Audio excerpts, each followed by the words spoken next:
Hi everybody, I'm Jim Rohn. What a pleasure it is for me to come and visit with you for just a few minutes here today. Tell you briefly a little bit about my story and share some ideas that might be beneficial. I've lectured in some high school classrooms in California and Arizona and some universities and colleges, Pepperdine University, San Diego State, Arizona State University. And so I've had a chance to talk to kids that are interested in themselves and interested in their future, interested in America, interested in what they can do with their lives, and listening to stories that might be beneficial. And I don't have a chance to, visit all of the schools and universities around the world, so this is a great chance for me by video to have a chance to tell you my story. Just briefly, let me tell you my story. I grew up in Idaho, farm country. My father still lives on the old homestead where I grew up, southwestern Idaho. He'll be 91 his next birthday, and I'm very proud of him. I went to high school, I graduated, I went to college 1 year. Halfway through my second year, I decided I was smart enough, so I quit. One of my major mistakes. I should have stayed in school. But I thought, heck, I'm smart enough to get a job. And back then I thought, that was it. If you're smart enough to get a job, what else would you need? Found out later, a big mistake. But anyway, I quit school at age 19, went to work. A little while later, persuaded a beautiful young lady to marry me with a lot of fancy promises. And fortunately for me, we got married. A little while later, I started my family. And I'm out there working hard, doing the best I thought I could. But year by year, I kept falling a little further behind. Buying a little more than I could conveniently pay for on time. And the creditors are finally starting to call saying, hey, you told us the check was in the mail. I'm not feeling at all good about that. About age 25, I've got pennies in my pocket, I've got nothing in the bank, and way behind on my big mouth promises to my family, and wondering what could I do to make my life better. I was willing to work hard, that was not my problem, but I just wasn't making the progress I wanted to make. And then good fortune came my way. Sometimes it's difficult to describe good fortune, why something remarkable happens to you at a particular time. One of my friends says, well, hey, things don't just happen. Things happen just. And maybe that's it, I don't know. But my good fortune was I had a chance to meet a very wealthy man. His name was Mr. Schoaf, Mr. Earl Schoaf. A friend of mine had gone to work for him, and he started telling me about this man. He said, you got to meet this man. He's rich, but he's easy to talk to. And he's got a remarkable philosophy of life. And he kept going on, and I thought, well, I've got to meet this man. So shortly after that, I had a chance to meet this Mr. Schoaf, and I was impressed. He was rich. He was easy to talk to. Within a few minutes, I was dazzled. And I said to myself, I would give anything if I could be like that. Rich and easy to talk to. What would it take? And then I thought, if I could just get around somebody like him, and if he would teach me and coach me, I would do it all. And that was my good fortune. A few months later, this wealthy man, Mr. Schoaf, hired me and gave me a job. And I went to work for him, and I spent the next 5 years in his employ. And then, unfortunately, at age 49, he died. But I got to spend 5 years with this remarkable man, his last 5 years of his life, and the first 5 years of my new life. And my dream came true during that 5-year period. This man took the time to teach me and coach me. He taught me the books to read, he taught me the disciplines, and he taught me the skills. And he taught me the changes to make in my language and personality.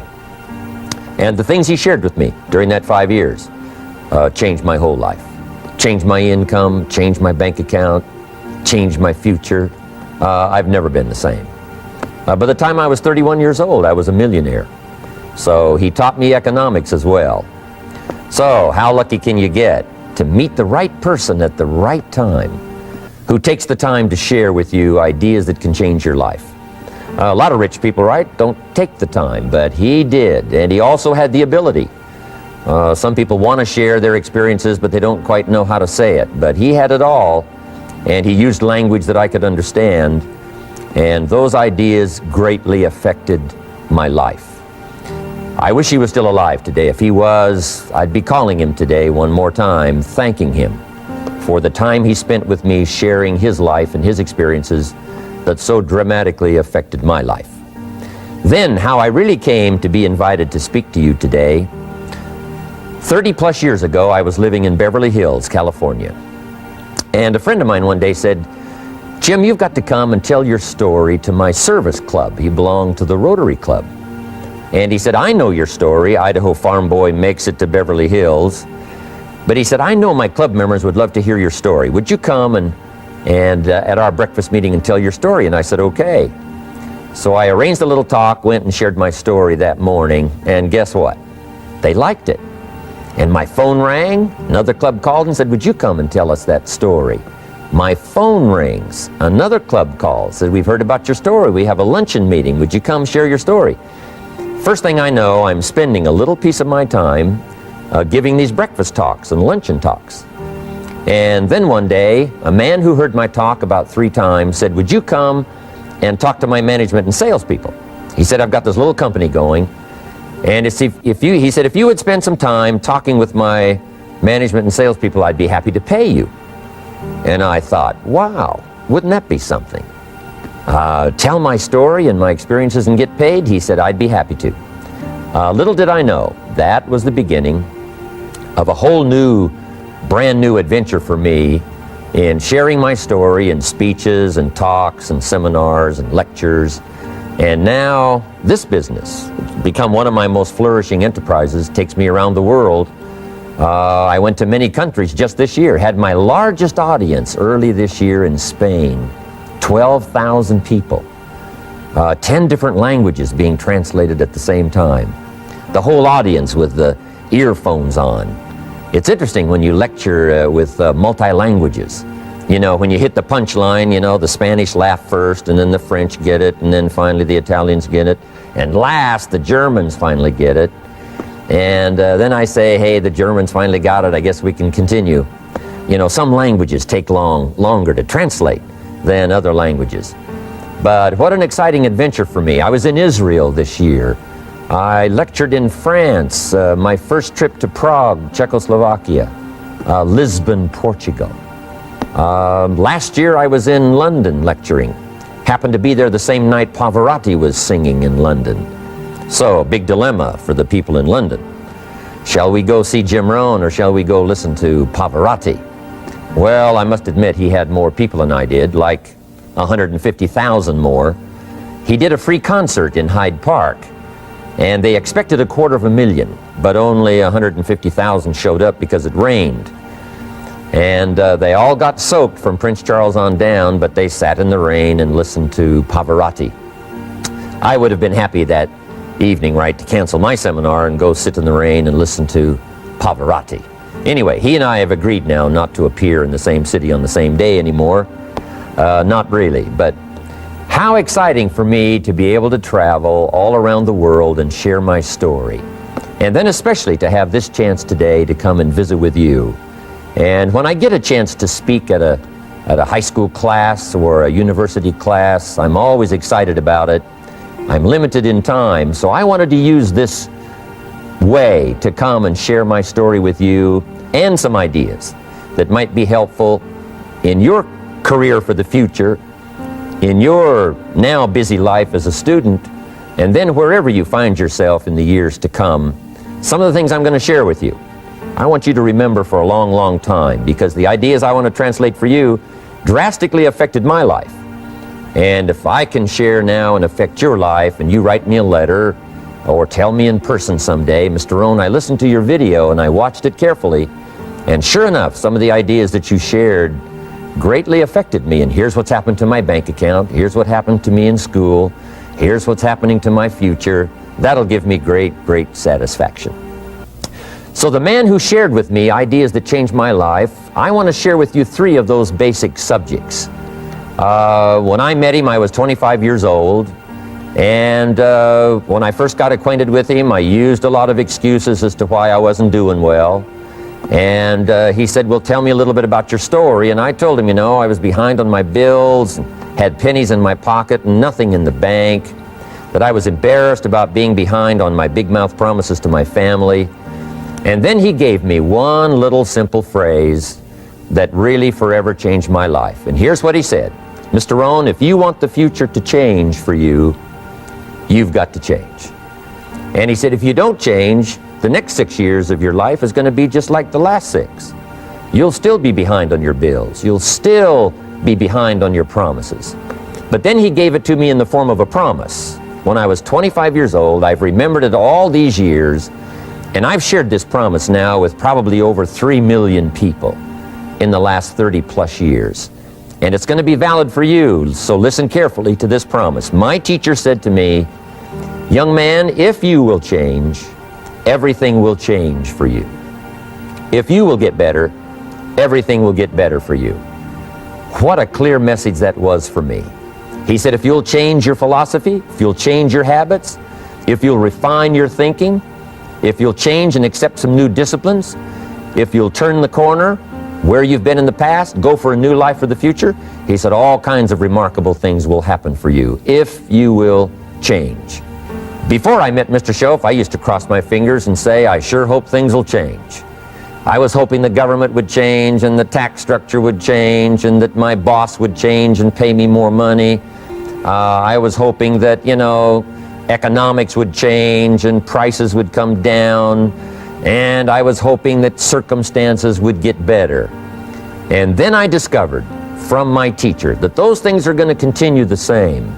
In fact, all of those things that happen to us is kind of like the wind that blows. And the wind blows on us all. In fact, in America especially, the last 6,500 years of recorded history, we've got probably the most favorable wind that's ever blown. Economics and circumstances, living in a free country, democracy and freedom, an excellent economy. Sure, we struggle at times, but compared to the rest of the world in the last 6,500 years, we've got the best wind ever. But if you just let the wind blow, I'm telling you, it won't take you where you want to go. All of us must use this wind to take us to the dreams we've got, to the equities we want, to the money we want, to the income we want, and to all the things we want our life to have. This is where we want to go, and we've got a good wind, but we must not leave our future just to the wind, just to the economy, just to the structure of the way things are happening today. Here's what we must learn to do, and that is set a good sail. And if you'll learn to set a good sail, and that's what my teacher taught me in those early days. He said, Mr. Rohn, the wind is going to blow however it's going to blow. Politics are going to be politics, and the economy is going to be the economy. And however it turns out, that's the way it's going to be. What you must learn to do is not to wish for a better wind. That's naive. The key is to wish for the wisdom and the skills and the learning so that you can set a better sail. And so that's what I did at age 25. I went to work not on the economy. I went to work not on the community. I didn't go to work to try to change the government. I didn't go to work to try to change my boss or the company. I didn't go to work to try to change circumstances. I went to work to try to change myself. And I picked up that promise my teacher shared with me, that if I would change, my income would change. If I would change, my bank account would change. If I would change, my future would change. And sure enough, his promise came true for me. The first 6 years of my economic life, I wound up broke. Those pennies in my pocket, nothing in the bank, behind on my promises. The second 6 years of my economic life, I wound up rich. But interestingly enough, the second 6 years of my economic life, the government was about the same and the economy was about the same. You know, the companies were about the same. What they paid was the same. Circumstances around me were the same. You know, my negative relatives were the same. But I was not the same. That's how my life changed. And that's how things started working for me, changing my life all those years ago. So that's what I wanted to share with you to begin with. This beginning of what Mr. Shoaff shared with me, that if I wanted my life to change, this was what I was going to have to do. And so he broke it down into 3 subjects that really made an impact on my life, and I want to share those with you. The first subject he called personal development. And the second subject he called setting goals. And the third was how to become financially independent. And I'd like to give you just a few clues from those three major subjects that so dramatically affected my life. And let's get started. The first one is personal development. Now, in illustrating personal development, Mr. Schoaf, my teacher, started with money. You know, money's not the only place to start in talking personal development, but it's where he started, so let me share the thoughts he shared with me back then. Let me share them with you. Here's the best lesson I can give you on economics. It's very simple. We get paid for bringing value to the marketplace. That's about as simple as I can put economics. We get paid for bringing value to the marketplace. Now, it takes time to bring value to the marketplace. However, we do not get paid for time. So we cross that out. Mistakenly, the man says, I'm making about $20 for an hour. Not true. If that was true, you could just stay home, right? And have them send your money. So that's not true. We don't get paid for time, we get paid for value brought to the marketplace. Now, since that's true, here's one of the key questions of my talk to you today. Is it possible to become twice as valuable to the marketplace and make twice as much money in the same time? Is that possible? The answer is yes. Could you become 3 times as valuable as you might be right now to the marketplace and make 3 times as much money in the same time? And the answer is yes. 5 times, 10 times? Of course. America is unique. It's a ladder decline. It starts down here, let's say, at $5 an hour, and it keeps going up. Top income last year, $80 million. The guy who runs Coca-Cola. Now, that's a heck of a ladder. That's why everybody wants to come here. Right? The boat people are not headed for Vietnam. People haven't plotted and schemed for 50 years saying if I could just get to Poland, everything would be okay. Not true. Everybody wants to come to America. And the reason is because we've got the best wind ever blowing in our favor. We've got the best economic opportunity anybody's had in 6,500 years. And all you have to do is understand it and take advantage of it. Now, there's some key questions to ask here. Why would the marketplace pay someone only $5 an hour? Very simple answer. They're not very valuable to the marketplace. Now, we must underline to the marketplace. This person might be a very valuable brother. Yes. Member of the family, valuable. Yes. Valuable member of the church, of course. Valuable citizen of the country. Yes. Valuable in the sight of God, no doubt. We're all of equal value in the sight of God. But if you're not very valuable to the marketplace, you don't get much money. You say, well, it shouldn't be that way. Well, then you got to start your own country. You know, this one's been in process for 200 years, and this is the best we've been able to come up with so far. But here's the key. You don't have to stay here. Now, there was a big debate in Congress last year that this $5 was not enough, should be 6, should be 6, should be 6. But we don't need legislation. 6 is already on this ladder. The next step up. You know, if you work for McDonald's, they'll pay you $5 an hour to take out the trash. If you whistle while you take out the trash, they'll pay you $6 an hour. So we don't need that legislation. You just need to take lessons on how to whistle. Have a good attitude. Now, as you begin to climb this ladder, why would the marketplace pay some people $50 an hour? Answer, evidently, they must be more valuable to the marketplace. 10 times more valuable. And is that possible for someone to be 10 times more valuable and earn $50 an hour instead of 5? And the answer is yes. That's what America is all about. Now, why would the marketplace pay some people $500 an hour? Evidently, this person must be much more valuable to the marketplace. That's what's important to understand, to the marketplace.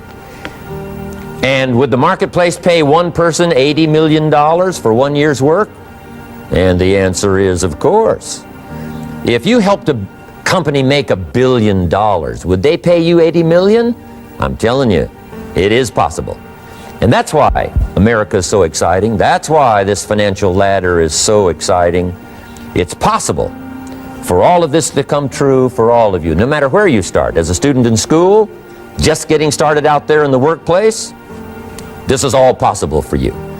Now, Mr. Shoaff gave me the clue on how to climb this ladder as high as I wanted to climb. Now, we're talking primarily economics here. There's a lot of other ways to become valuable to your family, valuable to your friends, valuable to the community, valuable to the team, right? Valuable to the team effort, valuable to the concert. But here's what he said to me. In climbing this ladder economically, all you have to do is work harder on yourself than you do on your job. Once I heard that, it made sense to me. I kept hoping that everything else would change around me, found out that if I went to work on myself, worked on my skills, worked on my language, if I became better than I was each year, if I grew in skills and language and vocabulary and competence, then I would become attractive to the marketplace. Not very long ago, a company called me and said, Mr. Rohn, we're expanding internationally. We'd like to have a bit of your expertise to help us. Would you give us a bit of your time? We'll add some millions to your fortune. And I said, okay. And I thought later, isn't that interesting they would call me? Then my second thought was, of course they'd call me. Who else would they call? I can get the job done. Now, what a contrast for me, farm boy from Idaho, raised in obscurity, parents of modest means, broke when I was 25. How come I would get a telephone call and someone offer me a lot of money to help them in expanding around the world? Simple answer, evidently. Something happened to me between age 25 and where I am today. And I can tell you where it all started. From my teacher, Mr. Shoaff, who said to me, we don't have to change what's going on out there. That's the wind that's blowing. All we have to do is change what's going on in here. And now there's several ways to do that on personal development. And let me give you those ways. Here's the first one. We must learn from personal experience. Pretty simple. Learn from what happens to you. Take a look back over the last few months. Did you make some mistakes? How could you correct those for the future? Take a look back over the last year. Have you done it right or done it wrong? Let's correct it for the next year. Learn from your personal experience. Mr. Shoaff asked me when I first met him, he said, Mr. Rohn, how are you doing? You've been out there now 6 years. And I said, I'm not doing very well. He said, I suggest you not do that anymore. What a simple, swift analysis to my situation. He said, if you keep doing it, the next 6 years will be like the last 6. You don't want that to happen. Let's make the changes. So learn from your personal experience. Now here's number 2, why I came to share this video experience with you today. And that, I call it OPE, other people's experiences. That's me, other people. That's your teacher, other people. That's your friends and colleagues, other people. The people you meet that can pass along to you their experiences, what's happened to them, the mistakes they made, how they corrected them, how they changed their health and changed their bank account and changed their income and changed their future. That's it, other people. Now there's 2 kinds of people to learn from. One is failures. It's too bad failures don't give seminars, right? That would be valuable. Bring your notebook, have them tell you how they lost it all and threw it all away, threw their health away and threw their friendships away and things didn't work out well. That would be valuable. But now then we must also learn from positive, people that have done well. They've got the health, and so we ask them, how did you become so healthy? They've got the skills, so we ask them, how did you become this skillful? They've got the income, so we ask them, how did you get here in such a short period of time? So now here's what's important in personal development. In learning from other people, we learn, number 1, by observation. We learn what we see, we watch people that are successful in what they do. In sports, we watch their disciplines. In business, we watch their disciplines. By observation, what we can see. The reason I created this video is something that you could see someone's experiences translated for you. Second, we learn by what we hear. I've got some of my lectures on cassette tapes, so you can take them with you wherever you go and learn by listening. Turn your car into a mobile classroom and listen. And then listen to the sermon on Sunday morning. Listen to the lectures. Listen to the teacher. Listen to someone who's got something good to say. And then number 3 is vitally important on personal development, and that is read all the books you can possibly read in your lifetime. Mr. Schoaf got me started on my library. I've got one of the better libraries. Haven't read everything in it, but I feel smarter just walking in it. My library. At least I was smart enough to buy it. Now I got to be smart enough to read it. And then, of course, I got to be smart enough to decide what's valuable and then do it. But this one is very important. Become a good reader. Some books that helped change my life. Mr. Schoaf recommended, of course, the Bible. And my parents made sure I was a pretty good scholar by the time I was 18. That's been so beneficial for me, drawing from those illustrations, reading about those stories, people who made it and people who didn't make it, and what the difference was. And then other books that helped to really change my life. One called Think and Grow Rich by Napoleon Hill.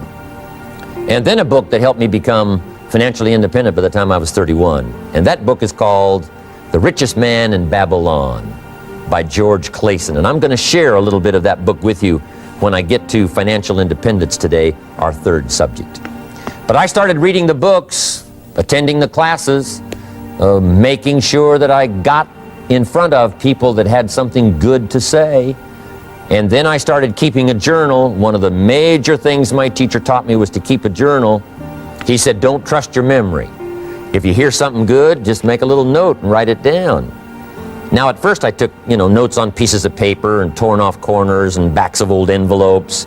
And it didn't serve me well, thrown in a drawer. Then I learned to keep a journal, a bound copy of all my notes. So I would suggest you do the same. Things that impress you, a poem that impresses you. When you attend a class, some of the ideas that impressed you, jot them down. You read something in a magazine, right? Some ideas, take those out, put them in your journal. Keep a good journal the rest of your life. This will serve you well. My journals make up a significant portion of my own library. And if you saw my library and saw my journals, I tell you what you'd have to say. This is the library and these are the journals of a very serious student. No wonder Mr. Rohn is invited to lecture and speak on his experiences around the world. So I want the same thing to happen to you. Value captured that you can resort to later, go back over it and review it and let it become valuable to you. So that's my first subject, personal development. Work harder on yourself than you do on your job. Develop the skills, learn the lessons, take the classes, absorb all that is being taught to you these days. And then later on, of course, you can sort it out, what's valuable to you and how to refine it for your business and for your life and for your future. But the main thing is to get it and start this process of personal change, personal development. And let me say it one more time. If you will change, everything will change for you. You'll never be the same. You'll keep growing. As you look back on a few months, look back on a few years, you won't believe the progress you can make economically, your relationship with your family, your friends, and whether you're in sports or economics or whatever. I'm telling you, that whole process of committing yourself for personal change, personal value, can really make your life unique and worthwhile.